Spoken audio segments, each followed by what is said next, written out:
Grizzly. At Grizzly, we believe charging your electric vehicle should be simple, reliable, and affordable. That's why we design, engineer, and build our chargers in Canada, ensuring top-tier quality and performance.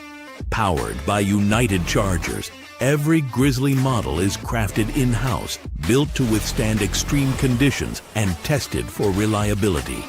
Recognized by leading publications for its performance and value, Grizzly delivers both durability and intelligence with heavy-duty aluminum enclosures, premium output cables, and smart charging features like scheduling, usage tracking, and OCPP compatibility with multiple charging apps. Grizzly. Simple, reliable, affordable, built for every climate, every EV, everywhere you go. Visit grizzly.com to learn more.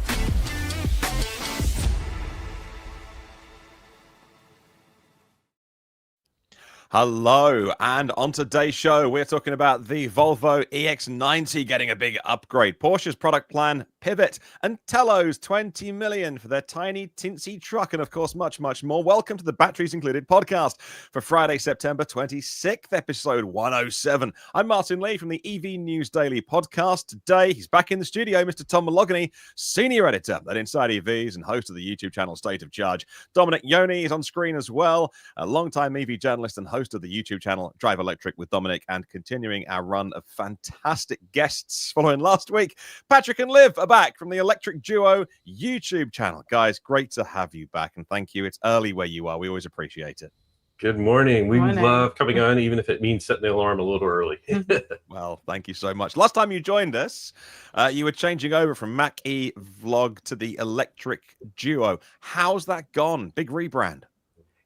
I think it's been great. Like we were, you know, when you make changes to your YouTube channel, you always worry that all of a sudden your subscribers are just going to abandon you and all of that other stuff. But it's been going great, and it feels a lot better. Like I was just telling somebody, we went to Electrify Expo San Francisco, and it's just nice when you approach somebody like Lucid and like, hey, we'd love to check out the Gravity. You're not going like, yes, we're the Mach-E Vlog and we want to check out the Gravity. You're like, we're the Electric Duo. And they're like, you can see like a difference in the response just by saying that versus Mach-E Vlog. Yeah, brilliant news. Well, you've been so busy. Is this, how full-time is this for you? Because you've been so busy. How do you squeeze this into a busy life? I might be disappearing to go to work. Okay, that's any fine. Moment, but here we have the full-time guy. Yeah. So you know, for people that don't know, like I actually did a video on this earlier in the year. I was a federal employee working full-time and fitting this in. I'm still actively in the job market technically, but I've been sort of like, you know, if this could actually take off, this could be full-time for me. And unfortunately, like we're getting to that do or die point where I'm doing it full time, but I really need to start looking for a job because it's not paying full time. So it's been an interesting couple of weeks, this past couple of weeks, as I get closer to that deadline. It's been very stressful, but at the same time, I love being able to pretend that I'm doing it full time, and then hopefully, you know, who knows, magic numbers. You know, I'll wake up tomorrow and we have 100,000 subscribers and sponsors emailing us, and I'm like, cool, we're good. Well, you guys know, like we love doing this stuff together with Electric Duo, and this stuff is so fun and interesting. We love being involved in all the new EVs, so it's hard not to try juggle it. Yeah. Even if I go back to work full time, we'll continue to do this and just not sleep. I know the feeling. So I did the same thing. I had a career for forever, and then just made that jump, and it's really sketchy at the beginning, but it's working out okay. So it's just that the regular paycheck's really nice when someone else is paying the bills. But anyway, as the Electric Duo, you've been so busy though. You were at the IAA show with just about everybody else. We saw Kyle over there as well, and you put up a video about this new CATL battery. I don't think it got much coverage outside of just the show coverage, but really interesting. Kind of two batteries actually. Is it called Shenxing Pro? So LFP chemistry, and also like super long life, really long range. Judging by what they were saying, kind of one's optimized for long life, one for high energy density. What did you make? So obviously it's not coming to the US, I think, in any kind of short or medium term, but Ford are licensing CATL's technology if the stars align, and that all goes ahead. So what did you make of these new batteries and what it could do for the EVs we drive? They were very specific. Like, this is designed for the European market. It's going to be built in Europe. I think they were trying to solidify their place as a leader in the European market. But we sort of asked, we're like, hey, what about the Ford plant that's being built in Michigan? Could that be building like this battery or one of these other ones? They didn't want to get into that, and necessarily, I don't see that as them being secretive. That's just how PR is. They're like, we're talking about today. We're talking about Europe. We're talking about the Shenxing Pro. But yeah, I thought it was really impressive. And like, one of the things that they were really, really big on is no propagation 3.0. Yeah, I thought it was honestly really comforting. Like, I didn't know some of this battery technology until we went there, and like, I didn't know that they were in 1 in 3 electric vehicles that are out there. I didn't know they were the largest battery company, but to know what they're doing to sort of prevent thermal runaway or incidents, both on a cellular level and on like the battery, the composition level, which is way over my head. But like, it was very cool to see like in depth what they're doing about this, and that they're like, one of the forerunners of this. And the no propagation 3.0, it was sort of like, it's one of those things as we're all like EV nerds. We're like, battery fires are extremely rare. Let's not focus on that. Gas cars have fires way more often.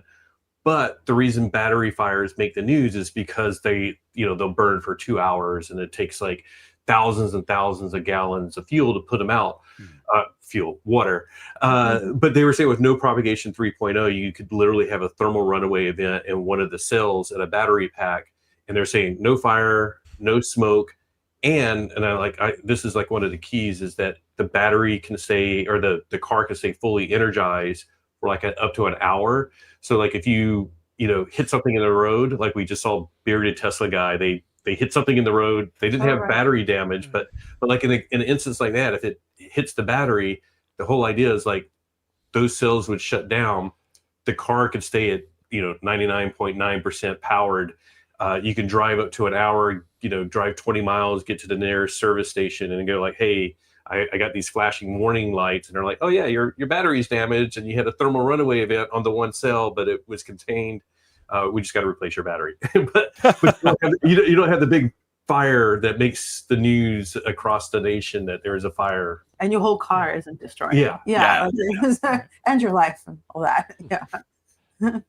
Wow. But the other stuff is, you mentioned they have one that's focused on like fast charging as well, which the numbers that they're talking about for an LFP battery were really impressive. And this is one of the reasons why I was interested, is like, I'm thinking like Ford must know what they've been developing, but they, the one battery is like, it peaks at 12C, and then average about 4C charge rate, which I'm like, that's pretty darn good for LFP. Oh, okay.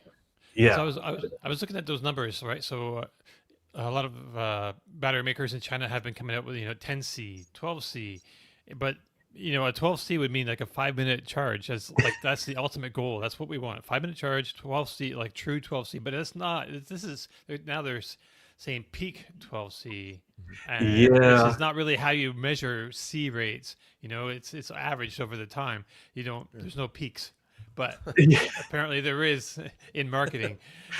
There's always, what can we make it sound the best in marketing? But yeah, because I was like, if it's 12C and you're talking about 20 minutes, that's not 12C. They're like, oh yeah, it's 4C average. I was like, okay, that's impressive, and I think that's 4C is great. That's insanely fast. They're saying 10 to 80 10 to 80 in 10 minutes for the fast charging version of this, which is great. That's like almost double the Hyundai Ioniq family, which is kind of like the benchmark for the lower price consumer available models.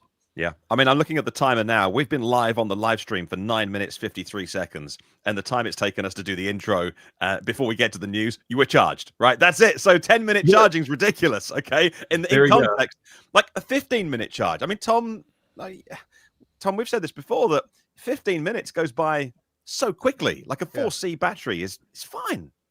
Oh, 4C is insane. Just to put that into perspective, I don't know if I know a lot of our viewers here are sophisticated EV followers, but most people have no idea what C rate means, you know, and just to put this into perspective, there's no EVs that we can buy today here in the US that have a 4C rate. There's none that, you know, a full 4C. That would mean, you know, you could fully charge your pack in you know, 15 minutes, you know, from 0 to 100% of the pack, you know, in 15 minutes. That's just not possible. You know, when I look and do my charge analysis, you know, when I'm looking at like 2C, it's like, this is great. You know, it's charging at 2C for this period of the, from 10 to 80 or whatever, you know. There's vehicles that do better than 2C, obviously.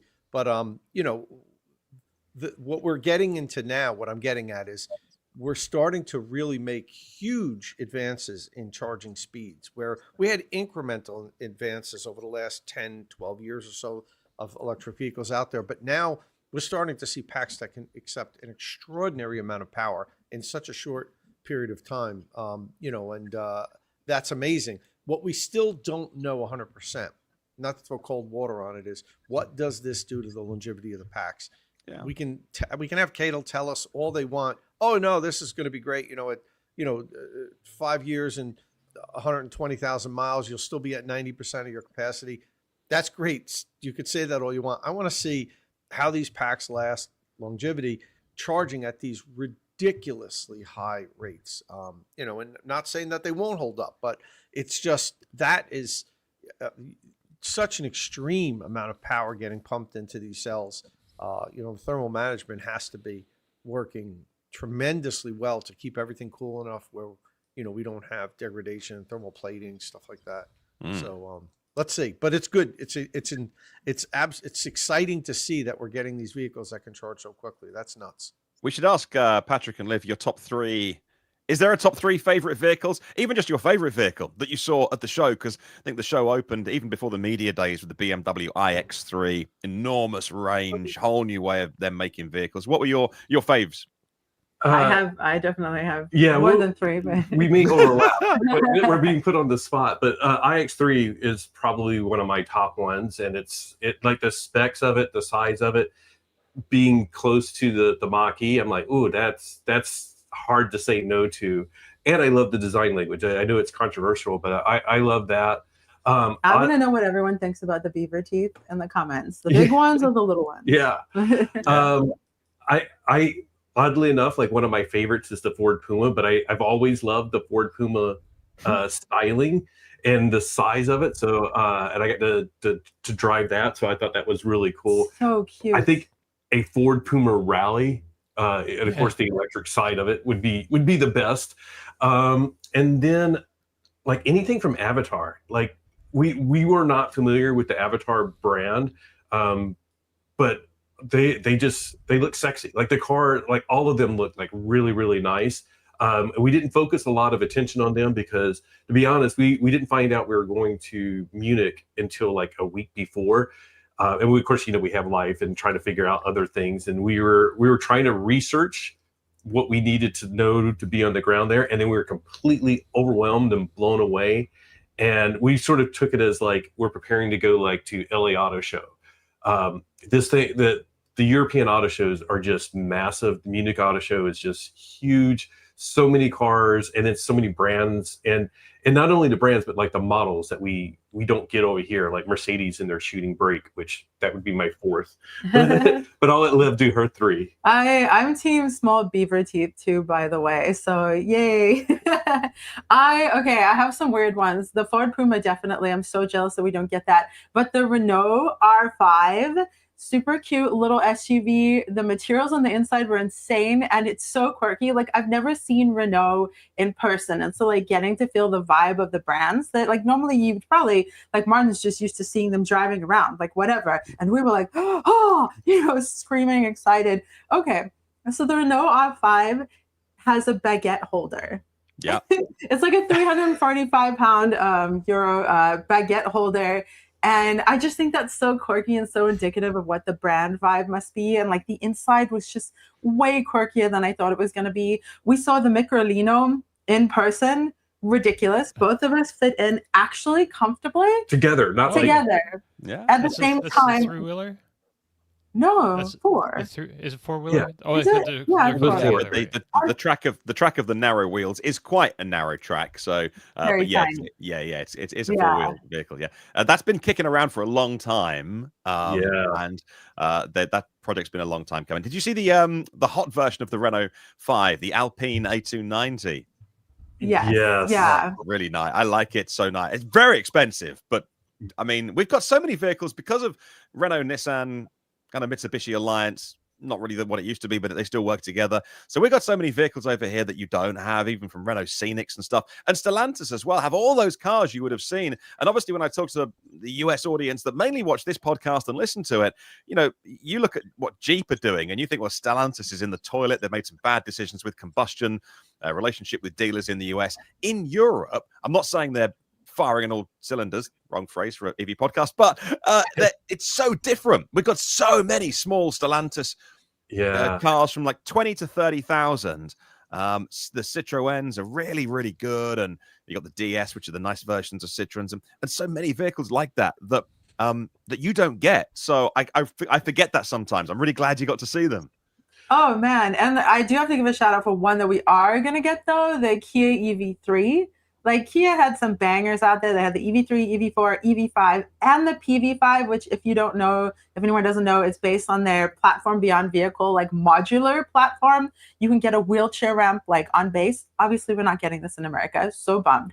But like even Kia by themselves had all these like, I would consider them smaller offerings. And we're going to get the EV3. So just...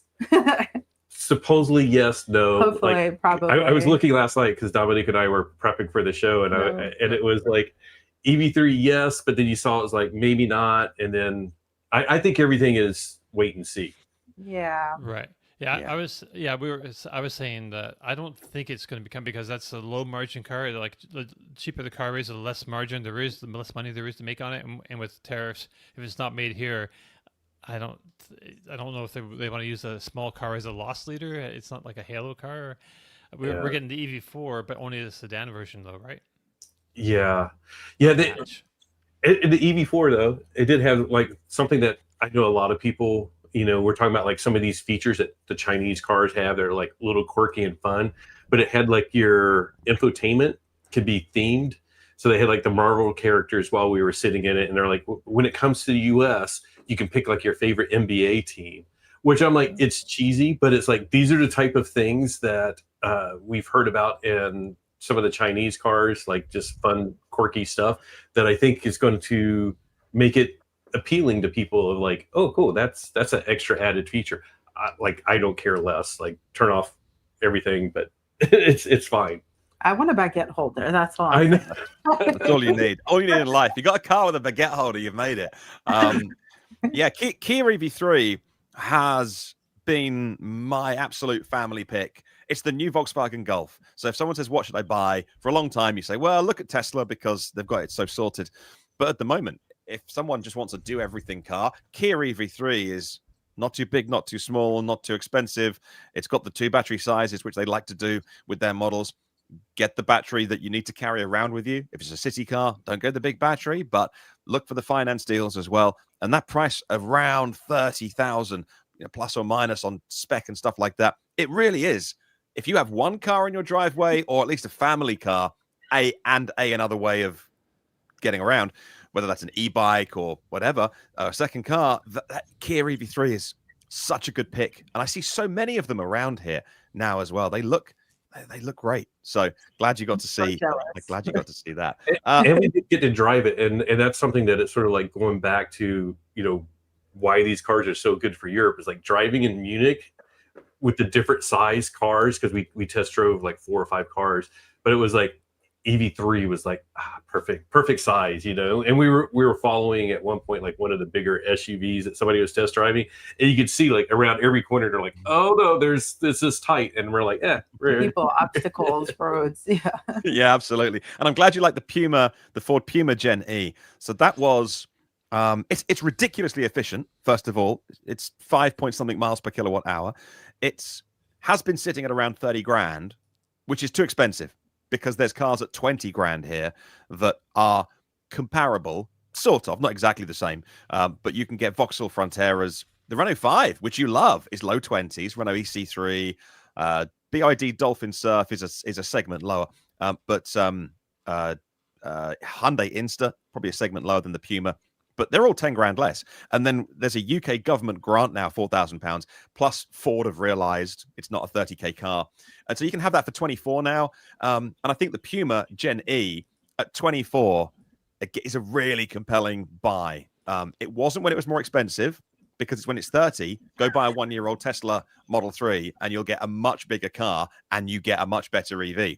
But now at 24 for a brand new Ford Puma, that's a really good car. There's a gap because the Puma's 24 and the Explorer, which is not the Explorer that you think is my US audience, is 40. So for what is the mainstream brand Ford that we all love for making mainstream cars, they got this huge gap in their EV world. Nothing under 25 and nothing until 40. So they need a Focus. They need either a Ford Focus, or they need something around 30, like a Kia EV3 competitor. I'm glad you like the Gen E. Why don't these cars come to the US? I know there's obviously reasons, but it's a great little car. You guys have such great options. The fact that you're talking about this many cars and that price range at all, obviously, if we're putting that in dollars, is so awesome. I'm envious. I want us to have that options as consumers. And incidentally, we did actually drive the BYD Dolphin Surf. Yeah. Surf. Yeah. And it's actually, like, for what is a more budget vehicle, it was great. And I love that the screen can rotate like while you're driving. What? That's just so quirky and cool. Yeah, so that's cool. a £17,000 vehicle, 30 kilowatt hour pack. So it's a city car like the Dacia Spring. Yeah. But the Dacia Spring and the Leapmotor T03, they're now 12,000 with the money off and whatnot. That's a £12,000 car. And that's, so when I talk about prices, of course, I'm talking about, that's the out the door price. We don't have any state or regional taxes. We have VAT, but you're not allowed to advertise anything without VAT. So, and you don't need to know that anyway, unless you're a business and you're claiming back the VAT. So, if ever I talk about a price, it's the price you pay, and there's nothing more. And so that's a 12 grand or $15,000. So, for a brand new small city car, safe, reliable transport as a second or third car, maybe your kids are like 17, 18, learning to drive. We got a lot of options, so that's cool. Martin, before we jump on to the next topic, Dom has a chart I want to pull up really quick, because we were talking about C rates before, and then we were talking in the comment section about it. I was going back and forth. I prepared this chart here. This is a C rate curve for two of the best charging electric vehicles we get here in the U.S., the Lucid Gravity and the Porsche Taycan. Now, this was a Taycan 4 Cross Turismo, but it doesn't matter what model it is. The battery charge is the same. And this is the C rates that I put for 3 charging sessions that I did. One on a 350 kilowatt EV Go station, the other one that Kyle did on a 400 kilowatt charge point station, and then the Porsche Taycan on a 350 kilowatt EV Go station. It says 325 kilowatt on the bottom because I think that station was slightly derated to 325 kilowatt when I did the charging session, but that wouldn't matter because the Taycan can't go up over that anyway. But you can see there the C rate during the full charging session. I mean, both of these vehicles are monsters. They're the best charging electric vehicles you can get in the U.S. The Taycan and the Lucid Gravity by far. Nothing's even close to this. I know we talk about some of Hyundai's vehicles that charge to 80% in 20 minutes or so, 18 minutes, but the batteries are so much smaller than these that the C rate really, when you put it on paper, it doesn't have a comparable C rate to this. And also they take a longer time after 80. After 80%, while the charging rate does drop, both these vehicles still do pretty well. So you could see there we're up at around 3 at the best for the Lucid Gravity and the Porsche Taycan, right up around 3C. The Gravity only holds it till about 30%. The Taycan, we should almost call the Porsche Taycan, it's not a charging curve, it's a charging line, because you plug in with Porsche vehicles, does it with the other vehicles too, and it just boom, straight to almost 70% before it starts going down. And Anthony said these curves make me cry on my Mustang Mach-E. The Mach-E doesn't charge terribly, but we're looking at the best charging electric vehicles we can get here in the U.S. And now when Liv and Patrick were talking about 4C and 12C, just think about that, compared to like this chart here, and how much that's like in the next stratosphere of charging. So I just thought having the visual might help realize that what we're talking about isn't little incremental improvements. It's a totally different ball game when we're talking over 4C. My chart doesn't even go over 4C. Yeah, it's the Zeekr. What is it, Dom? We were talking about it this week. Zeekr 7X. Zeekr 7X golden battery. Yeah, 12C. Peak rate. And that's over 1,000 kilowatts. I think it peaks at 1,100 kilowatts or something. Really? BYD announced at the Munich show that Liv and Patrick are out there bringing their megawatt charging to Europe next year in 2026, but they're developing it with a single cable. So they're going to put that 1,000 kilowatts through CCS2 connector on the end, and not using, at the minute in China, they have the dual gun method. So you got to park it back. It's on either side, the flanks of the vehicle, and you've got to put two chargers into it. But they're doing it with one cable in Europe, which is crazy. And that's BYD. So it's happening. There's a lot in China that is around 1,000 kilowatts, just above, just below. For passenger cars, for light passenger cars, it's crazy. As Tom says, come back in 5 years' time when we talk about the batteries. Who knows if those companies will be here? I think they're thinking let's survive. Even NIO, one of the big, like BYD, NIO, Leap Motor just made 1 million cars. The big ones, Xpeng and stuff. Even NIO don't make money yet. So NIO's job number one is let's not go bust. And NIO's huge. Yeah. They just opened up a new factory in China that just went online. And so that's good news for them, because they need to get the volumes happening to get to get the margins, to make the money, actually, to get into the. You need customers, though. Yeah, if you're not around in 5 years' time, the battery can be absolutely kaput, and So at the minute, they're just putting stuff out there to get people to buy. It's brutal in China.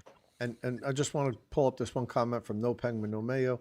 I think he said the C. I think he's saying, is the C here referred to as the same C in the latest battery tech Kyle discussed on his dad's channel, 12C? Yes, there's really only one C and C rate that we talk about when it comes to batteries. There isn't a different metric that we're talking about.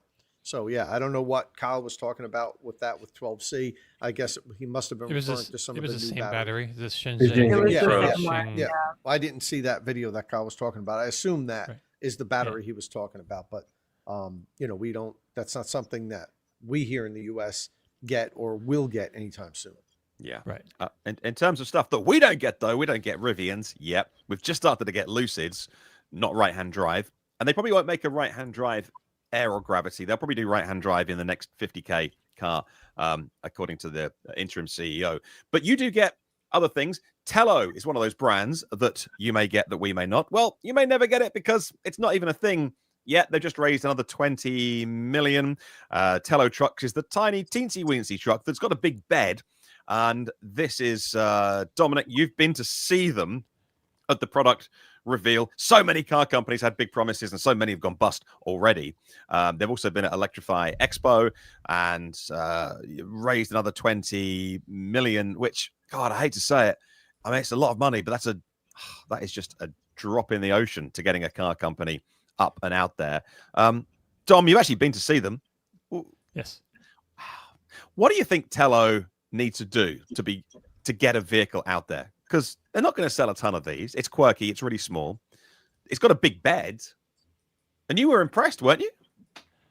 Yeah, I think I don't know. I mean, I'm one to hear what Liv and Patrick have to say about it. I think mostly they need money, and they've just done that with they just had this $20 million raise, right? I don't know if did you get a chance to talk to them about that, you guys? No, this was just before that. We but- we didn't know that funding was coming for them, but you can tell they're a startup. The truck is impressive.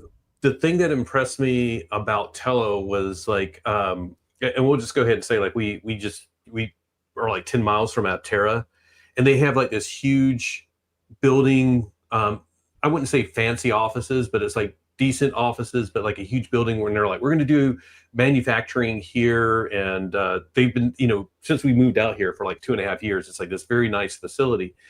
Telo, like when I got the address and we were going to go visit, I was like looking at it on the map, like, man, it looks like a sort of not a great area. And it isn't. And it's like in this little warehouse thing, and it's like everybody's working. The truck is right there, and then right next to them is like where the engineers are. So it's sort of like, it feels like Silicon Valley from late 90s, early 2000s, where you have like people that are like trying to change the world, working long hours. They're ordering in lunch for everybody because it's like, let's just feed people and have them keep working and stuff. And it seems like they're really sort of like all in on this and not going like, hey, we got 20 million, let's move to a big office. Now, if they do, I'll take everything back. But it seems like they have that mentality of like, money's going to be hard to come by, but we want to change the world. And the truck itself is impressive. That first scene was like us launching on the little street next to them. And it like, not only did it burn rubber, but it burned rubber for a long way.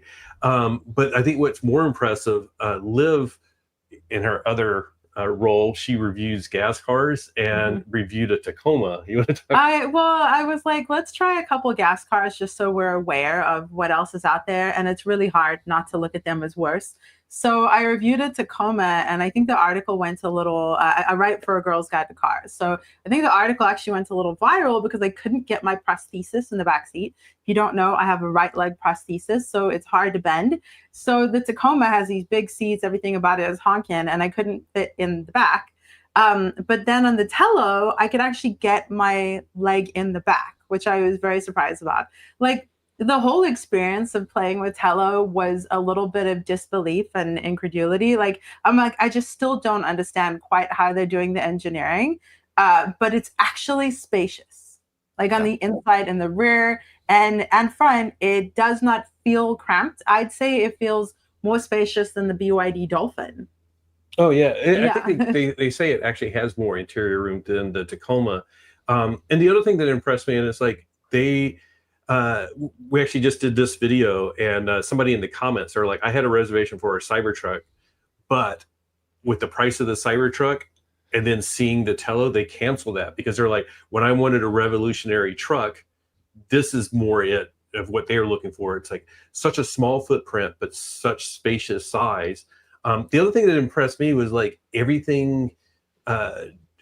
You see a lot of other manufacturers, especially like the Fords and the Chevys, and you can go like, oh, that's the blinker from the Escape, and that's this, and it's like everything's put together with parts bins, and of course they're coming at it from scratch. But it's like a lot of the design elements, that like pill looking shape that they use, it's like it's inside, it's on the doors, it's on the flares that they're using. So it's like it's a really good design language that's carried throughout. Like everything is put together. It's not just like, hey, let's just make a go-kart on 4 wheels and make it small with a decent sized bed.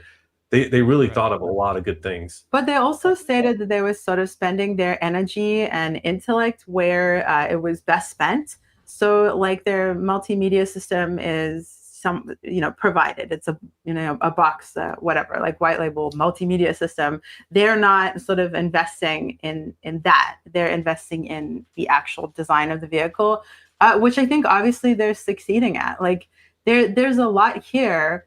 And I really do want them to succeed. And even with their ADAS, we were like, well, everybody always is like, what type of ADAS is it going to have? And he's just like, we're not even worried about that. Because we're trying to get to market, and by the time we get to market, everything's going to be so different than now. So we have the capability to plug that in, but we don't want to spend the time and resources on it now when in 2 years or whatever, it's going to be completely different again. Yeah. If it's small and dirty and it's like a skunk works team, I'm all over that, because that's what you want. What you don't want is a situation where, so Arrival went with, what was that, 12 or 15 billion, it's either dollars or pounds, was their peak market value. And they couldn't make it work. They had plans to change the world and to build micro factories everywhere. And I can't imagine the amount of money that was available. If you're an engineer, or they had a big base here in the UK working at Arrival, it must have been like have whatever you want. The world's your oyster.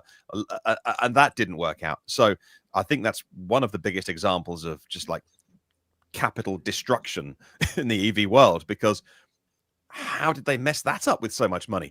So good luck to this team. I really hope that like this and the Slate just get to market and find people that love it, because like that's, as you say, Silicon Valley in America, to me as an outsider, seems the spirit of we can do whatever. So even if you launch an app and it's successful, but it's not the next Facebook or Instagram or whatever. I know software is different to a vehicle, but you can still make a successful product. You can have an exit or whatever, and you are part of the American success story. Like you had an idea and a dream and you built it and it worked. Car companies just seem to, because it's so capital intensive, just seem to be talked down by anyone. I mean, in the comments, we were saying it's ugly, it's small, and Americans won't buy it. And you're like, can we give it a chance?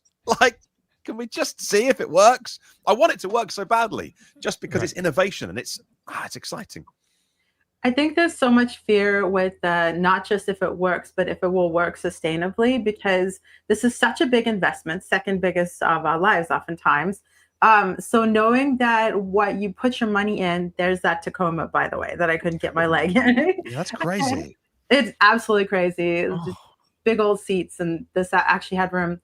So I think that for a lot of people, like knowing that what you put your money in, that the investment will stay, that you will be taken care of, that there'll be OTAs, that if there are any issues, there's a service center, things like that. So I think that that's a big impediment with these initial companies, is like Fisker. What happens when you buy a Fisker and then the company goes bankrupt? Like, are you just, in a potential paperweight? So I think, like, unfortunately, with some things, it's like if an app goes bust, you're like, whatever, I'll download something new. But if you're saddled with something that, potentially could become a paperweight or like put you in danger, I think that's such a big consideration. So I think that Silicon Valley attitude, like Patrick was saying, you definitely see that in Telo. And they're actually taking the building next door, by the way, as they're expanding. Yeah, but they're not going somewhere bigger. They're just gonna have like more engineers and then start manufacturing more. But I think that they're definitely spending their money in the right places in the engineering. They had a whole section that we weren't allowed to see that we obviously really wanted to see. But yeah, I think I hope for them that they succeed. I do think that, since you mentioned Slate, one of the considerations is money. Like, this is a little bit expensive for something so quirky, and people are having expectations of something a little less, right? And if you have Slate that's bare bones, that's potentially like, what is that, 15,000 less? Yeah, that's a lot of money. But this has a rear seat. Yeah, it has a whole bunch going for it. But you might have to convince people, which it's hard. Yeah. All right. That's good news. And we say good luck to them. We'll return to that we return to Aptera maybe once a year, and we check in with them, and we're polite and we wish them the best, but they've been doing that a long time as well. We're their biggest fan. Speaking of which, Aptera just posted they have like a whole bunch of job openings. What? They just posted and the funny thing is, it's not like tire changer. Like they're looking for like senior calibration engineer, senior design engineer, senior engineer powertrain, senior specialist for shipping and receiving, senior engineer for infotainment system, all like real senior level positions. They're apparently hiring for, which on one hand is good. You say, they're hiring, they're expanding, But on the other hand, you wonder, well, what was going on before they're putting out all these new positions, and why do they need all these new positions now? Because they're not like Telo. Aptera's been around for a long time. We know that, we've been hearing about it. I remember their first go around. Dominic remembers their first go around too, way back in like 2009, 2010, somewhere around there. And then the company shut down. Then the founders came back, took it over again, and well, they went bankrupt the first time. Then they took it over again, and it's like Aptera is like, it just never gets here. And as much as I love it, and I love the shape of it, and honestly think I would get one if it was available in the area. I just think it would be cool to drive. They keep talking about they're going into production soon and real soon, and then they just keep delaying, and now they're hiring all these people. It looks like a mess. It's so hard to start up a car company. I've been doing this, I don't know how many years now, following EVs, reporting on them and everything. I can't remember how many companies look promising and failed, so many, and so few actually get to the finish line. I mean, look at Fisker. I mean, they got to the finish line. They were there. They were making cars, making vehicles that were nice vehicles, and they just couldn't get over that last hump. The Telo, the Aptera, Slate.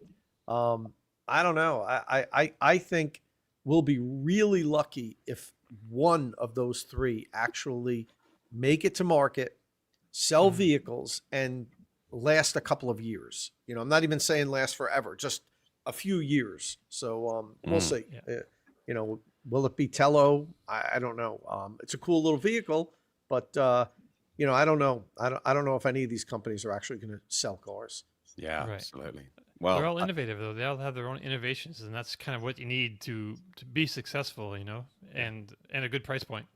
And Bud points out Fisker was not making them. Magna did your job. Yeah, we know that the Magna was their contract manufacturer, Bud, and that should have even helped them even more because, that was the good thing.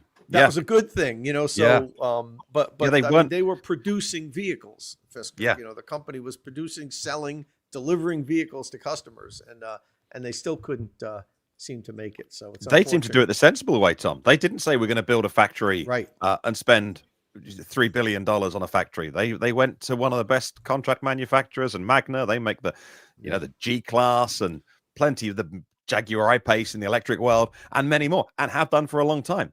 The best in the business, and they still left Magna with a big old bill. Well, Magna expanded and got the facilities to make the Fiskers, and they got stung. So everyone got hurt by Fisker. Still two near me. I still see them driving around. All sorts of stuff on the forums and the discussions and Reddit from Fisker owners who they're fighting. They're fighting, exactly. They're fighting. There's new ones for sale near me. Yeah. Whoa. There's like 10 of them in New Jersey that are for sale that are new in the 20s, like 22,000. You can get a new Fisker that the MSRP is like 67,000 or something, and I could go buy one today for like, I bet I could talk them down to like 20 grand. Wow. But I don't want to deal with that. What's that? Sure. I was gonna say, and with Telo, they are like, they very specifically said, we're definitely doing contract manufacturing, and I forget the numbers that they're talking about, but they didn't do like what some of these other startups do. It was like, yes, we're going to make this Telo truck, and it's going to outsell the F-150 Lightning in 2 years. They're very realistic. They're not even going like, we're going to sell 50,000 a year. I think they were talking about like 2,000, 5,000. So I think it's very realistic goals, because that always worries me when somebody's just like, we're not going to have any dealers, nobody's going to know about us, but we're going to sell 50,000 in the first year. And you're like, that's a little crazy, because even Fisker was talking about these decent sized numbers that they were going to produce. And I'm like, that's really hard when no one even knows your company, and you're not going to have the footprint to actually sell that many cars, And it's like, I don't know about you, but like when I'm like, because they were talking about like we're going to have like a store in a mall, like I'm not just walking down, like, let me go pick up, some jeans. Oh, by the way, there's this company I never heard of that's selling a $50,000-$60,000 car. Maybe I'll buy one of those too. It's Yeah. Look, that was a big concern of many people in the early days of Tesla as well. Even like service and stuff, because back in the early days, I was a long way from Tesla service. And one of the reasons that you think, oh, do I get an EV? Because it's going to be before mobile service in the UK. That's going to be 2 hours on a flatbed truck. If I break down at home, all those considerations, and even whether Tesla would have even made it back in the day, so many haters saying they only make money from regulatory credits and stuff like that. And if that goes away, the whole company's going bust. Thankfully, those days are behind. Thankfully, they still make one of the finest cars in the business, the brand new Tesla Model Y. It's, the Model Y has been the #1 selling car, a passenger car in the world for a couple of years. And I still think it's massively underrated in its new guise. I'm not seeing many of them on the road. They're having some sales issues over here in Europe. The long wheelbase is starting to sell. They've done a couple of thousand of those in China in September so far. But Tom, you recently did a big old journey in a brand new Model Y, and I mean a big old journey. What was that all about? You sent us a time lapse that was like 3 minutes long, and I watched the whole thing. That was an amazing journey. Yeah, when you say recently, really recently, I just got back to not yesterday, the day before. So I've got a friend here in Chester where I live. He's 83 years old. He happens to just go to the same coffee shop that I go in the morning. He sits there. Just say hi to him. I mean, I've never spent a lot of time with him. Like, we don't go out for dinner or anything. I just know him from the coffee shop. Super nice guy. Retired military, retired fireman. He actually got injured on the job really badly years ago. I mean, he was a fireman in the 60s and 70s in New York City. Wow. When it was like the Wild West. It was like, crazy. Yep. And he worked in the busiest firehouse in the world by number of fires. They rank firehouses, like how many fires they get. His firehouse responded to more fires than any firehouse in the world while he was on the thing. It was like in the Bronx, New York, like in a terrible area where, people like at the time in the 60s and 70s, slumlords would light their buildings on fire so they can get rid of all their tenants and rebuild it and then have it like nicer apartments. I mean, that was just one of the things. But anyway, he's starting to have a little difficulty with his vision. He can still see fine. He can still drive. But hearing us talk about Teslas and self-driving and everything, he thought it would be great if he could get assistance where the vehicle would help him driving around town and everything. He doesn't drive far anymore, but he loved the idea of having this FSD. So he decided he was going to get one. And I told him, well, if you're going to get one, you really need to get it before the end of September because you're going to save a lot of money. So he decided to do it. The problem is he has a house in Florida and one in New Jersey. He lives in Florida like 7 months out of the year, in New Jersey 5 months, according to the weather, right? But now he's in the New Jersey. He's living here in New Jersey. He goes to Florida like in November. But his cars are registered in Florida. And while I can go to a car dealership in New Jersey, buy a car and register it in Florida, like transfer my plates, you can't do that with Tesla because they have like a different type of license. They don't have dealerships. So Tesla would not allow him to buy a vehicle out of state. I mean, I called, I was on hold trying to get this straightened out. We even went to a Tesla service center here in New Jersey. They absolutely would not sell him a car if he was registering in another state. You said, you have to pick the car, buy it and pick it up in Florida. So now what are we going to do? I told him, I said, look, you pay for my airline ticket. I'll fly to Florida with you on the delivery day and I'll drive it home with you in the car. So he was incredible. He couldn't believe I even offered to do that. And I said, look, I'm not doing it just for you. I'm going to set up my cameras and I'll make a video. Well, I'll try to, get something back and I'll set cameras up in the car. And I want to do a video FSD, like from your house in Orlando to New Jersey. I want to see how many mistakes it makes the entire way. So that's what we did. We hopped in the car. It was 1,100 miles, exactly, like 1,103 miles or something like that. And I turned on the FSD and I said, take me to, my address here in New Jersey. And we left and let the car drive us the entire way. It took us about 19 hours because we did stop in South Carolina and sleep because we literally flew down there, picked up the vehicle, went to his house. He checked his house, make sure everything's okay, because he hadn't been there in months. And then we headed back immediately, no rest. So I drove for about, 6 hours or so the first day, slept overnight, and then drove the final 10 or 12 hours 2 days ago. And so I set up all my cameras and everything. And this is one of this view that you have here of the camera that you just watched, I have of the entire trip. I kept swapping batteries and everything. So I haven't even begun to edit everything and put a video together, but I will in a couple. It's not going to happen for a few weeks because I have a lot of travel coming up the next couple weeks. But basically, it did the whole thing with only a few problems. It did the whole thing. There were never any critical errors that like I had to take over quick and like, or we would have had an accident. They were all, most all of the mistakes were pulling into the charging site, into the charger. Like for instance, one time, and this surprised me because it's Tesla supercharger, so it should know where Tesla superchargers are. And the one time there was a supercharger site, and right before it, there was a Shell gas station. Like, you know, the entrance, the driveway was 50 feet away. And as I'm looking at the nav had the blue line was correct going into the Tesla supercharger, but the car made a left like 50 feet before it should and turned into the gas station. And then it kind of drove around the gas station and then just shut off. I was like, I don't know where I am. Yeah, you know what I mean? I give up. Yeah. So the map was correct. The navigation map was correct. The car didn't follow the navigation.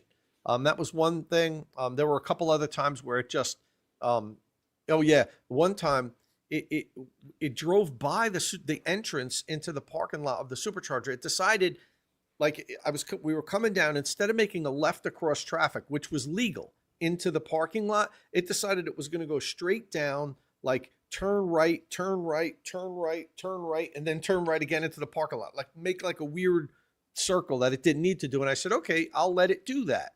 So as we went down and made the first right, although the map showed that was a street, the street was only like 50 feet long and there was a fence. It was closed off. It was like a street they never finished. So then it just drove up to the fence and went like, boop, and shut off. It was like, okay, I give up, you know? So that, like mistakes like that. And then the only other time it made a mistake was it couldn't get off the highway. And I have to review the video because funny thing was I was talking while this was happening. I turned the camera on just a few times and talked while we were doing it. And because we were getting off the exit to the supercharger, and that's when I usually set the cameras up. I said, okay, we're making another supercharger stop. Let's watch how well it pulls into the parking lot. And it got off the highway, but then it couldn't get off the exit it needed to get to the supercharger and drove by it. There was traffic and everything there, but it just drove by it. And then it had like a 10-mile loop to get back. And I'm like, I'm not doing that. Like we're at 30% state of charge. We're going to go to the next supercharger. So I had to shut it off because it would have kept trying to make us go there. I had to shut off FSD, drive like a mile or two, turn it back on, and then it routed us to the next supercharger, which was like 70 miles away. But other than that, the driving of it, 1,100 miles, it did fantastic. I mean, it at no point did I have to grab it and take over. The only thing I will say was it pretty aggressively cut off a black Jeep Cherokee when we were coming onto the highway. The Jeep's in the slow lane driving, and we're coming onto the highway, and it just goes right over. And the Jeep had a slam on his brakes, and he actually pulled up next to us like he wanted to fight us. Yeah, and I'm like, I'm sorry, like I didn't even make eye contact because I don't want to engage, you know what I mean? And I'm wrong. I know I'm wrong. It's not, my friend did look over to him. He's an old guy, looked at him, he's like, yeah, Tom, that guy's not too happy with us right now. I'm sorry. But you're like, look, I'm with an octogenarian ex-forces, ex-services, ex-firefighter. Just give us a break. You know what I mean? Like it's this dude's car. So but it was bad. We cut him off pretty badly. Not to the point where we were in a danger of hitting him, but we came like within 6 feet, something like that. You know what I mean? So it's way too close for comfort. I didn't like that. It should have slowed up and let him come out, or sped up and got out in front of him. But it drives so smoothly. Like he kept remarking that it feels like a human is driving. Like it wasn't. He expected it to be very, robotic. Robotic. It used to be. And it's not at all now. It feels like a human is driving. It drove as well as I would be driving, and really amazing. 1,100 miles, and the whole time I had in the back of my mind what happened to Justin with the bearded Tesla guy. And this is my friend's brand new Model Y, so I'm like, I can't hit something, and mess up this guy's car. So I was like super tense the whole time, watching the road and everything to make sure there was no, we didn't hit anything. I mean, that's chilling. I don't know if you guys had a chance to watch that yet. Justin from Bearded Tesla Guy wanted to do a coast to coast, California to New York, I guess, or to the East Coast. I don't know where his ending point was. San Diego to West Coast, East Coast, yeah. Yeah. FSD, and show how great FSD was. He was like 50 miles in, like it was like less than an hour. And the car just drove into this giant metal block that was like fell off a trailer or something and really messed up his vehicle. So I had that in the back of my mind the whole drive. So it wasn't a relaxing drive. It totally like the car left. Oh my God, yeah. I mean it. But they could have avoided that. Yeah, but he really wanted the FSD to do the thing, right? But the FSD couldn't see it, and then that's the thing, Dom, and that's where and Justin's a great guy. I've talked to him privately and everything, not about this, but about other things and so forth. But he is a true Teslarati, you know what I mean? And I think he just put too much confidence, too much faith in the vehicle. I would not have let that happen. I would have taken over. I wasn't going to, hurt the vehicle at the expense of having a video showing how great the FSD was. That said, I didn't have to intervene at all. But there were no big chunks of metal in the roadway on my drive home. Wow. So I hope he gets his vehicle fixed, and not too expensive. Yeah. Yeah, I'm just having a look. I hadn't seen it, but I'm having a look now. And he won't pay for the damage on his YouTube views by the look of it, but they're reasonable. So yeah, 176,000 views. That's a little bit of money. Won't buy a new car, but yeah, I need to follow that channel, don't I? So yeah, I'll catch up on that. If you do have FSD, please, they say supervise for a reason. I mean, it's crazy, but it lulls you into the sense of security. I mean, hell, I just drove 1,100 miles and I didn't have to input, other than pulling it into the supercharger stalls. The freaking thing drove 1,100 miles by itself. I didn't have to touch the steering wheel, the brake, the gas. So I understand why you get lulled into this sense of security and saying, oh, it can handle it, and it can, but there's things it just can't do. And this is a perfect example of it. It was looking at thing and wondering, is it like a plastic bag on the road? I'm sure the vehicle saw there was something in its path. Right. Is it a shadow? When and I was explaining this to my friend as we're driving, and as you can see, there's shadows in the roads of different things. And I'm like, see, how can the car know what that is? I can barely make out. Is that a rock? Is it a shadow? Is it something that'll give way, like a paper or something? A piece of styrofoam, something that won't matter if we hit. So that last, like, I don't even know what you call it, 0.1% is going to be. I don't know how long it's going to take Tesla to actually have that coded in so that it'll be able to figure that stuff out. Musk calls it when will it be unsupervised? Yeah, well, that's what Musk calls the March of Nines. So 99.999, it goes on. And that's the difference between the Mercedes system, where Mercedes is highway and on certain roads, level 3, which is hands off, eyes off. Mercedes-Benz takes liability for what happens. So, sensors on the car, microphones, they're listening for sirens and things like that. It's a proper level 3 system, but it's not equivalent to what Tesla have, which is it'll take you anywhere, but you've got to be ready to take over. It's very much in a certain set of roads, but you have it in the US, you have it in Europe as well. And what was out this week? I think it was the Mercedes-Benz CLA began Chinese production, long wheelbase for China, but a great car, CLA, great car. But Mercedes-Benz said it comes with the latest level 2++ system. And like, you can add as many pluses as you want. It's level 2, my friends. Like, there's no such thing as level 2++. It's level 2, and you have to be ready to take over, or it's level 3. and the car company takes on liability, and it's hands off, eyes off. And then after that, you start to get into all sorts of, levels of autonomy. But look, a lot of the Chinese cars are now coming with LiDAR at about the $20,000 equivalent price point.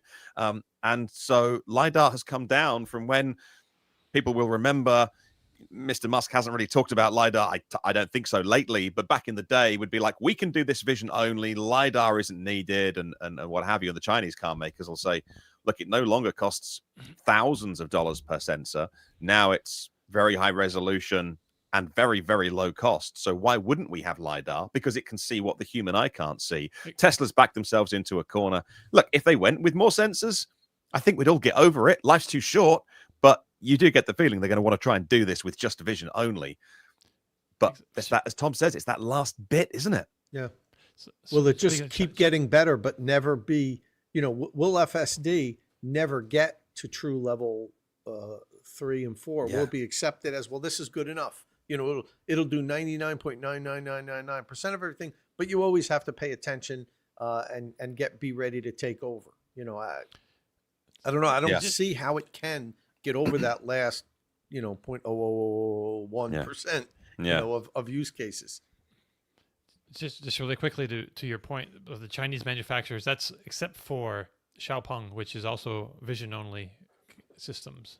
And they didn't used to be. No, they've gone back. They had a full suite of sensors, radar, LiDAR, everything. They recently decided that they're going to go at it with just vision. And the interesting thing about that, I interviewed their chief technology officer, Brian Gu, 2 or 3 times. This was 5-6 years ago. Xpeng used to fly me over to China frequently, and I was reporting on them back before COVID, or right in the beginning of COVID. And I interviewed him a couple times about this, and I specifically asked him, this was, I think, in 2019, can Tesla get to full self-driving? Can they get to full autonomy on vision only? Because, he was talking about how good his system is. They have, 7 radars and 8 LiDARs and 16 cameras and everything, And I fully expected him to say, no, you could never get to full autonomy on vision only. And he said, yes, they will. He said, it is possible. It just takes a lot more work, and we've decided to go the route of having the full suite of sensors. So that was a tell back in 2019. I should pull up that interview that I had with him. Back then, Dom, he said, you can get there with vision only. His answer was, it's just going to take a lot more work. Yeah. So he had that in his mind back then, I guess. And then last year or this year or last year, they decided they're dropping their sensors and they're going with vision only. Yeah. Should be interesting to watch it play out, see how that works for them. Yeah. But overall, to put a bow on my trip from Florida to New Jersey, it was amazing to sit there and be driven 1,100 miles without having to do, almost zero input. Really just plug in the vehicle in, and it just. And there were some challenging moments where we were getting cut off, where, trucks, there was one point where there's one truck, I don't know if the guy was sleep deprived or drunk or whatever, but he was swerving like crazy. And my friend was like, watch out for that truck. And we were watching, and as we approached it, the Tesla scooted over, and actually my left tires were on like the line, because it realized to my right, something's going on over here that's not cool. And it like wanted to get around the vehicle, and it accelerated to get around the truck and get in front of it, because it noticed that it was not driving properly. So and that was impressive, that it recognized there was a problem. So let me get over to the left and let me speed up to get around this problem. That's one of the things that is coming out in Blue Cruise, or has come out in Blue Cruise 1.4 for the F-150 Lightning. Patrick, I don't know I know you're not officially yesterday the Mackie vlog anymore, but I'm sure you keep up with all things Ford. Patrick, Blue Cruise 1.4. That is, I don't know all the details of that, but one of the things of it is it moves differently around trucks. It gives a bit more room. Scooches over with the Mach-E on Blue Cruise 1.3 and above, it scooches over as well. And it's such a small detail, and it's hard to sort of like market it. It's like, we move over big trucks, because it's like, everybody's interested in lane changes and turns and all of that stuff. But it makes a huge difference because we would have Blue Cruise on a lot, and Liv's, just riding there, and that big truck is like right there next to her, and you can see her sort of like, oh god. But now when the car scooches over like a foot and a half, it just feels way more comfortable. So it's a minor thing. And listening to Tom, I'm like, I appreciate that Tom did this whole drive, because it's always hard watching a lot of the videos. There we go. Still me. Sorry. Dom, what are you doing? That was me. There we go. Thanks, Dom. But it's really hard watching some of these videos when it's like a Tesla influencer that also is like, here, use my referral code, because you don't know what they're editing. I love having it from people that I trust, and I 110% trust Tom. So I'm glad to see it coming from somebody like him. But it's always like one of these things, and I try to explain to people like this weird thing that I all say is like, Blue Cruise does way less, and it applies to Blue Cruise, Super Cruise, Highway Drive Assist, does way less than FSD Supervise, but it's safer. FSD Supervise is way better technology-wise, but it's more dangerous. And they're like, what do you mean? That doesn't make any sense. And I was like, I can tell you, like, all of these systems, I know what it's going to do, and I'm making the decisions for it for the most part. But I can sort of see it's like, oh, we're coming at it's going to cancel on me, or it's going to like want me to take over. I can predict that, and that's easy for a human. This is on me. That's easy for a human to do. With FSD, it's sort of like it handles so many things so well. You get into that complacency of like, it's going to handle this. Or if it starts deviating, you're like, okay, it knows what it's doing. And then all of a sudden you're like, oh crap, it actually doesn't. So, and I know it's getting better and better all the time. And that's actually part of the dangerous part, because like, if I tell you like, hey, you're going to drive in this car and it's going to make a mistake within the next 30 minutes, you're like, cool, I got it. I'm going to pay attention. But if you do like Tom and like, I'm going to drive 19 hours straight and it's going to make 3 mistakes sometimes in that 19 hours, that's really hard for a human. So it's not really FSD is dangerous. It's us as humans are really bad at supervising things. So it's amazing technology. I'll let the experts weigh in on, whether they need to add LiDAR or not. If I knew the right answer, I would like heavily invest in LiDAR or heavily invest in non-LiDAR, but I don't know the right answer. And I think it may be it's just like some companies are going to stick with LiDAR and some aren't. And it's just the way things are going to play out. But I think we're still several years out from truly unsupervised FSD or in any ADAS.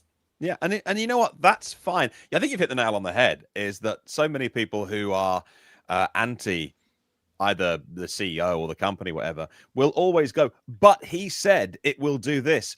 And they've got a point, because it's a massive case of over-promising and under-delivering. And then Tesla fans get upset and they say, what do you mean it under-delivers? It's incredible. And both those things are true. We were told it would, in 2018 or whenever it was, it'll drive itself across the country, which it can't do. But it's also really good. So, hey, both sides can carry on fighting, and we'll just stay here and do our thing. Autonomy stuff to talk about on the podcast before we go, actually. Or software stuff, really.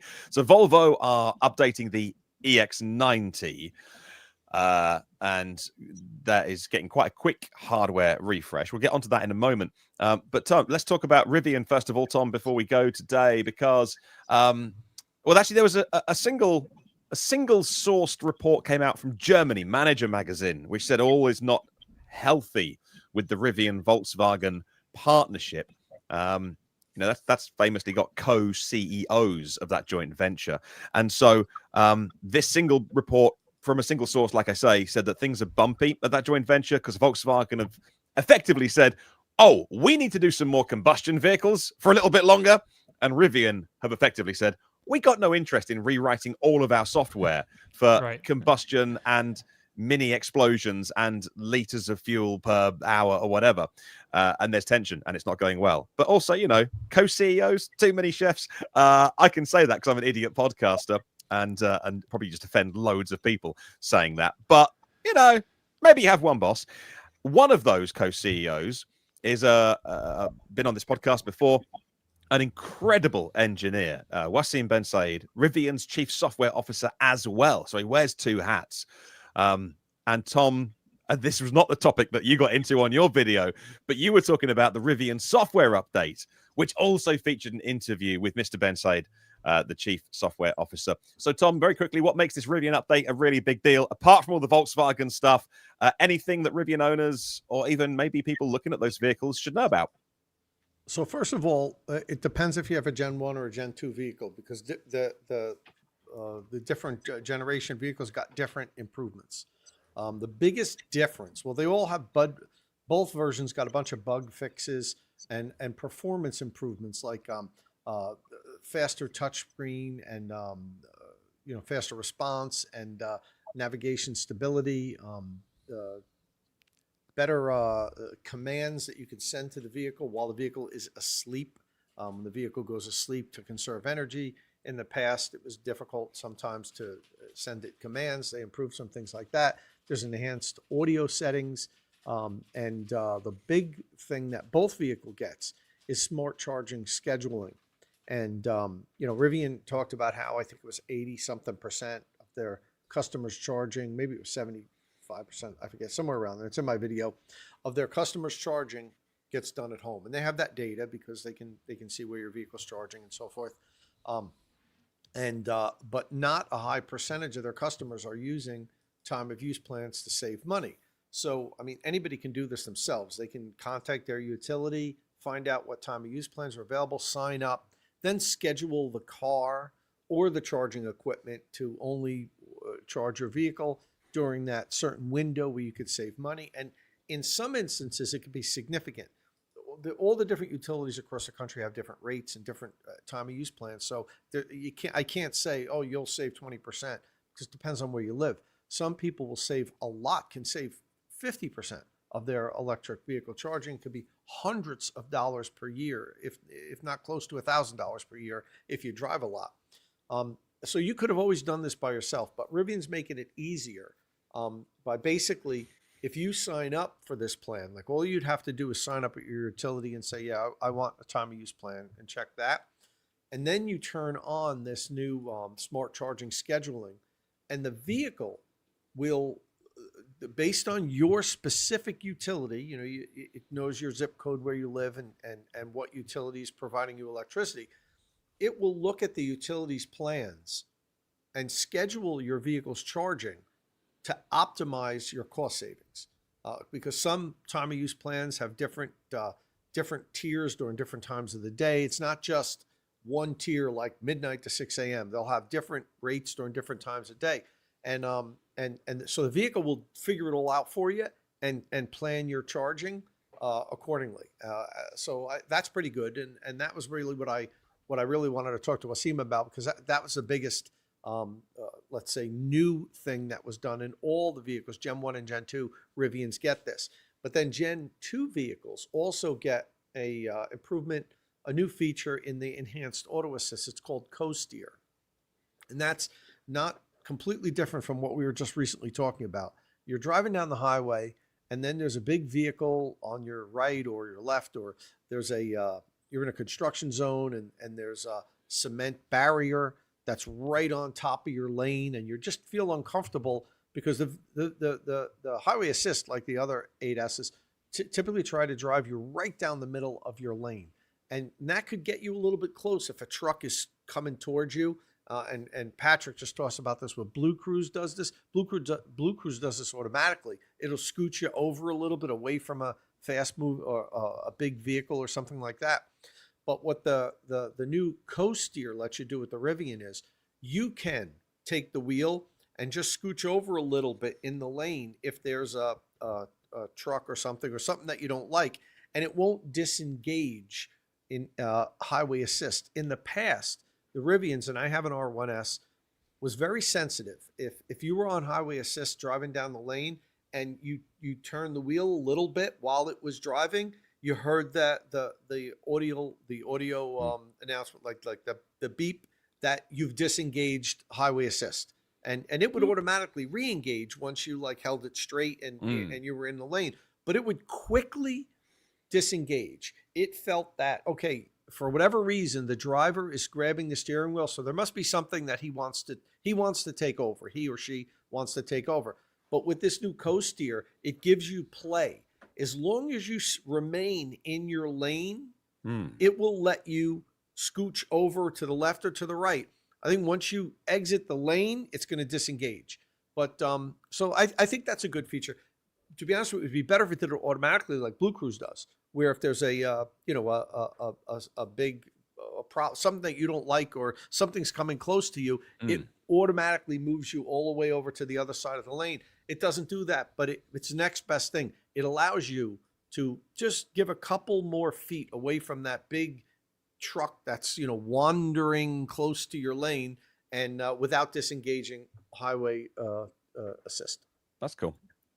I think that's actually a huge improvement, because there's a few of those systems, and we've tried all of the different systems every time we get in whatever EV, and there's like some construction on I-5 where the lanes are shifted over like a foot, which means like every single system wants to center me in the lane, but I'm right where the concrete joint is, so the car is sort of like hitting it, and it sounds bad, and it like sort of wobbles. With Blue Cruise, we can like just sort of like nudge it over some of the systems. Tesla with autopilot, like as soon as you like put too much pressure, it's like, cool, you have it, and it like throws you out. So like I think that'd be a cool feature to have in Rivian. And again, it's one of those, it's like it's minor, but it's a huge difference. 100%. It's good. Again, I wish it did automatically like Blue Cruise does. If it senses something's coming a little close to you, let it push you over a little bit, but maybe that's the next step. I don't know. But it's good that you can do it now without disengaging, their highway assist. And the time of use being controlled by the car, I think, is huge. And it's something that I've been saying, like, we need in cars, because a lot of people do that same thing. Like we do this, it's like, I'll set the charger up so that it won't dispense power, or I'll set the car up, but usually a lot of people are like, I'm going to buy a smart charger so I can control when my car is going to charge. And then they're like, well, let me precondition my car. And I'm like, it doesn't work, because the charger is not going to dispense power, because you said, don't dispense power after 6 a.m. So they're literally just, using their car's battery to precondition or whatever. So it's sort of like, come on. It's like, we have a smart car, we have a smart charger, we have a smart whatever. It's like, let's all just work together. And it's like the car should be able to handle that. And by the way, I just found out Colorado has a program, if you have a charge point charger, specifically with Xcel Energy, so the combo, overnight charging can be 2.8 cents per kilowatt hour. Like, it's insane. That's cheap. Like, we pay more taxes on our That's the future. Yeah. And we talk about the Grizzly Club, Grizzly United Chargers, our sponsor here, how in Canada they'll give you the free charger and then pay you back 3 cents per kilowatt hour, however much you charge. That program is taking off in Canada right now, and Gleb, the CEO, is extremely happy at the progress, particularly after I made that video last week. He said he's getting flooded with calls. So I was talking to him about it, and he said, Tom, he goes, let's not really make too big of an announcement about it yet, but you can mention it if you want. He said it's going over so well here in Canada. I do plan on bringing it to the U.S. He said it's going to take a few months. It's a little bit more difficult in the U.S. because it's a lot more difficult because there's so many different utilities. But he said, soon I will give free chargers to U.S. EV owners and pay you back part of the money that it cost you to charge your EV. So that's a good a good thing. We're going to be getting that here soon. But it's interesting to hear about the charge point charger. And while we're on the news of chargers, I have bad news. Well, not really bad news, but to me it's a little sad news. Evo Charge closed up business. and just this week. And so we have another potential NLX issue with the juice box, because the EvoCharge is a smart charger. They're going to shut their servers down at the end of this month or next month. No, the end of October. So it will still work, the EvoCharge units, and it's a good unit. And I really like those guys at EvoCharge. They offered to give me free chargers to give away to my followers, and I gave one away actually. Good group of people over there. U.S. based. They manufactured their chargers here in the U.S.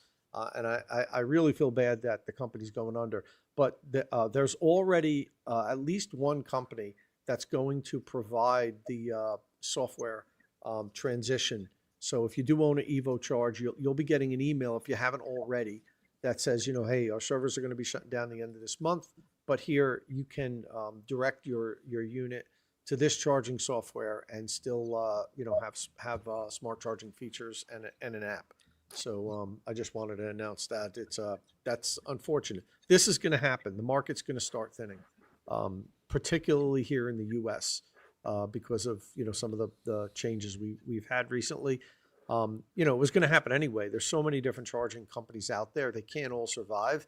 And if the market slows up a little bit like we expect it to, I think some of the companies that were marginally operating right now are saying, hey, if it's bad now, wait till a year or two from now. So maybe we ought to cut our losses. So we'll see. It's unfortunate, but it is what it is, and that's business. OCPP is what you want to have a look for when you buy your next EVSE, and that is the Open Charge Point Protocol. So yeah, it's the thing is, Martin, all the chargers are technically, not all of them, but most all of them that operate now are OCPP compliant.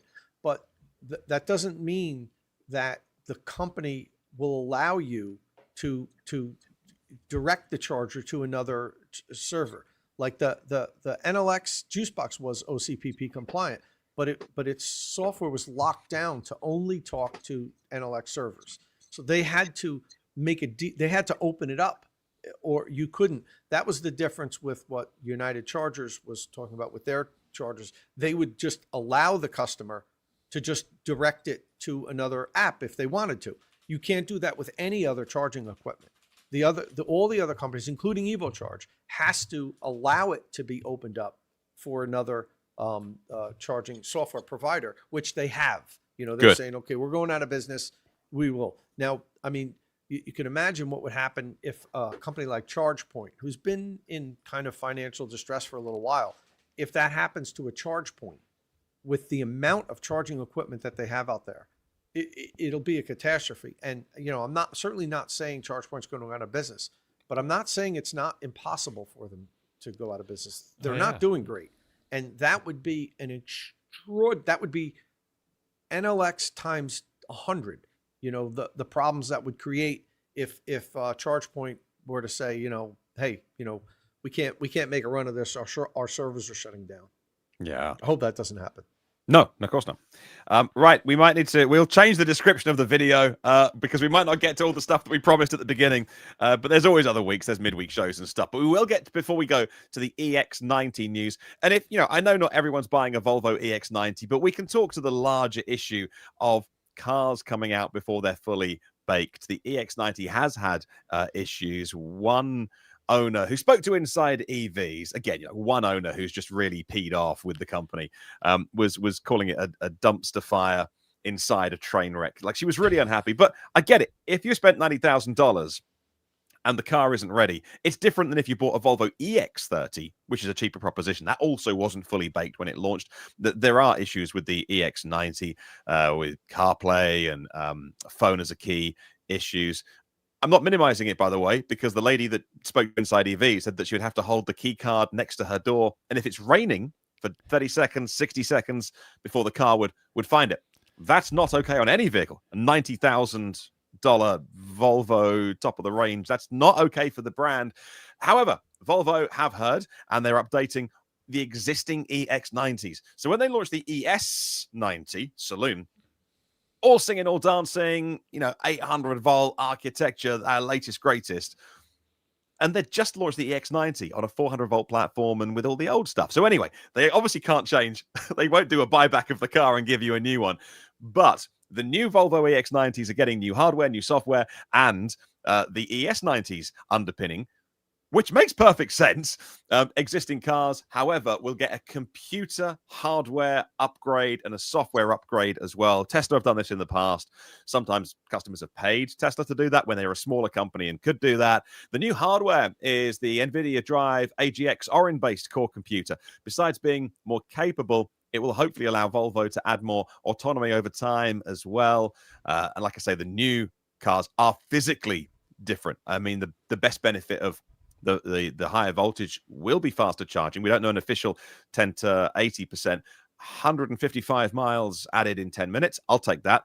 And so a peak charging rate above 250 kilowatts. That was the old one, at least. So they're adding more safety, which is very important for Volvo, of course. But offering this to existing customers, I think is a smart move to not only do any more brand damage. Owned by Megacorp Geely, at the end of the day, this will be a cost, but probably a cost which is a sensible one to foot the bill on, because this is a really premium vehicle. And when your lease money is coming out every month and the car's not right, those kind of buyers are more likely to perhaps be more vocal. I don't know. I'm not sure how to not offend everybody in that, because like, if you're inside the EV world and you watch those early reviews, it's clear there was something not right. But as the lady in the interview says to Inside EVs, I don't care. I walked into a Volvo dealership and bought a brand new Volvo, and it's not finished yet. This is the difference. It's really interesting. Before we go, Patrick, I'd love to get your take on this. Back in the day, Tesla, and to an extent even now, could create the kind of love for the brand where I would speak to people and they would say, the car windscreen wipers never work. They only wipe when it's dry, and this broke and that, and the door thing fell off. And I go, wow, that's awful. And they go, oh no, Tesla's the best car I've ever owned. It was this crazy situation where they forgive the brand for so much. Volvo's a different beast, though. I think it's smart to do this. Patrick, what's your take on that story?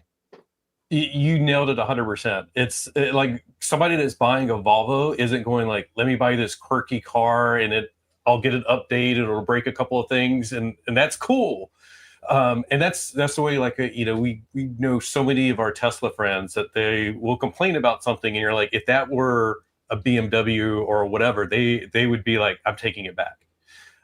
So I think it is definitely like, it has to be. It's like, it's money well spent for Volvo to do that, but it is also like concerning industry as a whole. And we've seen some of this with like cell phones, where they'll advertise and like, this is coming out in your phone, and then it's like a year later and it still doesn't have those features. And I'm worried as we get into software defined vehicles that we're going to have a lot of this, where people are going to like, it's going to do this and this, and then it's like, it doesn't actually do any of those.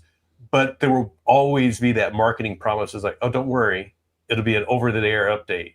Mm-hmm. And Ford has been guilty of this, like even with the Blue Cruise, like we had Blue Cruise 1.0, and it's like, we're going to get you Blue Cruise 1.3. It'll be out by the end of this year. And it literally took like another entire year. We're going like, hey, we're early adopters. It's the Mach-E. It's the first gen. We're good with that. But there are a lot of people that did buy the Mach-E that were like, this is the last Ford I'll ever buy because of the delays. And how many customers did Volvo lose? And it also, and this is the other thing, big industry wise, like the guy that bought, or the person that bought Volvos for years, and they're like, you know what, I'm going to try that electric one. And then they buy the electric one and it has all these problems, and it has nothing to do with the electric powertrain, but they're like, you know what, I don't want another electric car. It had all of these problems. So right. Yeah. Please, Volvo, do the right thing, but also please don't do this again. and you mentioned the EX30. We saw all the reviews with the quirks and the issues with, it's a great car, but the software. And I always take that with a grain of salt, because like we'll get into like an ID4, and I'm like, the software is not great, but it's not bad. EX30 software is horrible. And I'm like, how did this, like some of this stuff, like with the EX30, you know, those on ramps, like where you it's the clover leaf where you got to like circle around. So I'm like, I'm doing that in the EX30, and I'm like watching the road of where I'm going because I'm turning. So I'm like looking over there, and the center screen is like warning me of like, hey, pay attention to the road. I'm like, I'm looking at the road, but first of all, why are you alerting me on this screen over here in this like little tiny font to look at the road when that's not on the road? It's horrible software. Right. So yeah, and it's not just limited to like this one customer. Like the Volvo EX30 like Facebook groups or different forums is a lot of complaints about the EX90. So hopefully, yeah, they get this really straightened out with this 26 model year, and just avoid these kind of situations, because this is not. I mean, it's a premium brand, and premium brand does not mean service visits and stuff that doesn't work, like standing out in the rain for a minute because you're using the key card because your phone as a key doesn't work, and also your what's the other system they have? Phone as a key. Oh, the key fob. Her key fob only works like 10% of the time. Like a key fob, that shouldn't be hard. That should work, right? Yeah. Brilliant. Well, I finally got walk-away lock on my Lightning yesterday after Nice. more than 3 years of waiting. It would unlock when I would approach, but it wouldn't lock when you walked away. I'm like, how do they give you unlock but then not walk-away lock? You know, like you would think that feature would come. You'd either have both or you'd have neither. Yeah. You know? But I got walk-away lock like 2.5 years ago. And you know, with the promise of, unlock, up to unlock, but like 2.5 years ago with the promise of, walk away locks coming soon, and finally got it in this update that we just got with the Blue Cruise improvements too. So, and I used it yesterday; it worked. I was like, finally, you know. We know a few people that have a Mach-E and a Lightning, and the Mach-E had it from day one. Yeah. The Lightning never had it, so they're like, they forget it.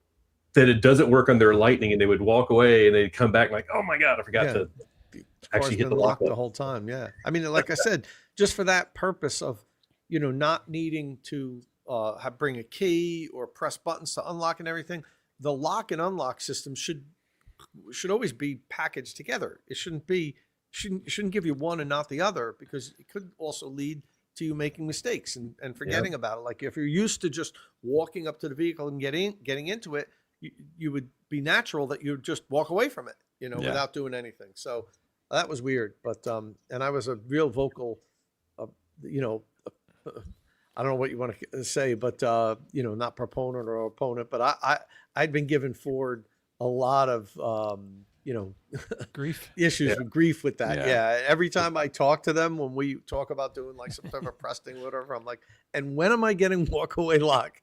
Like, yeah, Tom, we heard you. Don't worry. Yeah. When manufacturers finally got it yesterday. Welcome to 2020. When manufacturers say software-defined vehicle and they brag about it, it's like it cuts both ways. It's like you have bad software is defining your vehicle as a vehicle. That's the fascinating thing. Let's not go backwards for the sake of, you know, these are solved. Unlocking a car and not standing in the rain for a minute with a key card against your Volvo $100,000 car. That's a solved problem. A bit like door handles, which China has got involved with this week. China opened or started to give official guidance on when that will need to be resolved for cars sold. I think 2026 they're aiming for. So they can't have retractable door handles, and you can't have the invisible door handles. It has to be a handle, because as well, Tesla responded very quickly. The chief designer, Franz von Holzhausen, who speaks often, he's been there so long. You know, obviously the CEO makes a lot of comments, but he is allowed to talk on behalf of the company. Within like 4 days of the NHTSA investigation, he said, "Yep, we're redesigning it. It's an easy job. Like all the mechanism is kind of together in the door." But China wasn't so much about the specific Tesla issue of the battery voltage drop and you can't get in your car. It was a case of, it's a stupid idea, because if you've got no power, emergency responders can't get in. So China central government put out a bunch of requirements this week, which was all to do with all the doors must have handles. they put crash testing in there as well. It's very specific about if the vehicle is damaged, you must be able to open the door from the outside. If the battery goes, you must be able to open the door mechanically. And how crazy that in 2025 it takes China to be like, don't be stupid, put a handle on the thing, because it's a solved problem. But hey, I love this so much. Just as a by the way, as someone with dexterity issues, I can only use these two fingers on my hand. So some of the more like creative or complicated door handles, it's like, what are you doing? A door handle is so simple that normally you can use one finger to do it, especially with like powered open. So complicating this is just really unnecessary and then inaccessible. So I'm delighted right now. Yeah. And there's nothing to stop them doing, like a lot of cars have a thing where they have a handle or it hasn't got to be a huge sticky outy thing for aero. But as you say, in your situation, Liv, you could put your fingers maybe against the underside of it, and it would that pressure is enough to unlock a car sometimes, and then you just pull it. But that doesn't have to be a self-disappearing door handle thing that can break. We should probably end there. We probably should call it a day. We're late anyway, and over our time. Guys, thank you so much. What's next in store for you guys and the channel? You've rebranded it so amazingly well. You've got your branded clothing and everything. It looks so good. But what's next? We're going to Tennessee and New York. We may have some other things, but I want to mention New York because we're going to Schenectady for their Drive Electric Month event. It's like the largest in the country. Please come join us if you're in the New York area, Albany area. If you're not, go to driveelectricmonth.org. There's like 100 events going on all month, and I think their month is like mid-September to mid-October that they're doing this. 12 to 12. So there's just a lot of cool events. You get to go hang out, talk with other EV people, but more importantly, show off your EV to those people that are like, I think I'll stick with the hybrid. And you go like, no, you shouldn't. Come on over to the electric side. But if you are coming, be sure to register on Drive Electric Month. I'm going to heckle Tom when we're done and see if we can convince him to come. But you probably I think he's flying all traveling around the somewhere. country. So yeah. Yeah, what date is it? In the next 3 weeks? When is it? Yeah. I'm October 5th. probably not going to be anywhere near here. So We're it's trying funny. You know what I love when I go to those events, which I go to a lot of those events. You know, and how you register, it also asks you to write how many electric miles you've driven. Yeah. Yeah. So I've over 500,000 now electric miles driven. So whenever I register for those events, it always shows you the total driven by everybody registered. And then I register and add it, and you see it like doubles and stuff. So like, I know the organizer must be like, "What happened to the miles?" You know. Yeah. But I probably can't make it unless it's like one day in between trips or whatever. Yeah. But I always go to whatever shows that I can make. What you got going on next, Tom? I'm going to Bogota, Colombia on Monday. But, I mean, that sounds. Is that for a car thing? No, it's not for a car. Oh, Good. Yeah. Yeah, awesome. Good. Though. Amazing. I'm going to Bogota, and then I might hop on a small plane and go down to Cartagena. We'll see. But Nice. whoa, Now, nice. you got you've since Gleb took you up, you got the bug now for small planes. I'm surprised. well, I've driven in many small planes, and I'm usually fine with that. Yeah. So, yeah, we'll see, and it won't be that small of a plane, you know. No. Yeah, it's in any event. Yeah, no, this is actually a personal thing that I'm going down there for. But then I have to fly down to Reston for Electrify America for a day, and then I'm flying down to North Carolina with Ayana for a day, and then I'm going to South Africa the following week. So I have like lots of flights in the next. I mean, and I'm already into this. It started in the end of September not the end of September, mid-September through mid-October or beginning of September through mid-October. It's incredible, my schedule. It's insane. Like I have like 9 flights. I'm visiting 4 countries and like 14 US states. So it's a tough run that I'm in right now. And That's honestly, guys, awesome. I can't do this anymore. It's beating the shit out of me. 10 years ago I could travel and not get sleep or whatever. Now I'm in different time zones. I'm flying places and then having like a driving event where I got to get up at 5 in the morning to get out and beat traffic. And I'm already beat. I'm run down and beat, and I'm only halfway through it. But I will relax down in Colombia for a little bit, so that'll be a good. Hey, good oh yeah, and unfortunately, I got to tell you guys, I haven't told you guys, I'm going to miss a couple of the shows with this in the next month traveling. I'll give you guys the schedule. I don't even know which ones it is. I think I'm here next week, then not here, then not here. So, but I'll let you guys know. Well, that's, I gotta know about South Africa though. If you don't know, I'm from South Africa. I know. That Yes. is Cape Town license plate right there that might have acquired before I left. Well, that's where I'm going, Cape Town. So for a car thing? Amazing. No, that's not for a car thing either. Okay. It's for fun. What's that? It's for fun. It's not for a car thing. Yeah, it's kind of for fun. I love it. The mystery continues. I love it. National man of mystery. He's got a mission of some kind. I know. Well, a little bit of business going on around the world for Tom, but we won't ask too many questions, and he won't have to give us too many answers. So let's hope he does come back on the podcast and isn't. And he comes back. So let's call it a day there.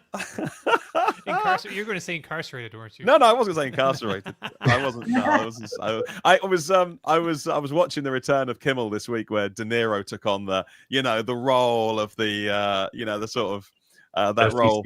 Yeah, it was mocking the FCC of things, and I was smiling because we do poke Tom sometimes for his being a man of mystery and stuff like that. But anyway.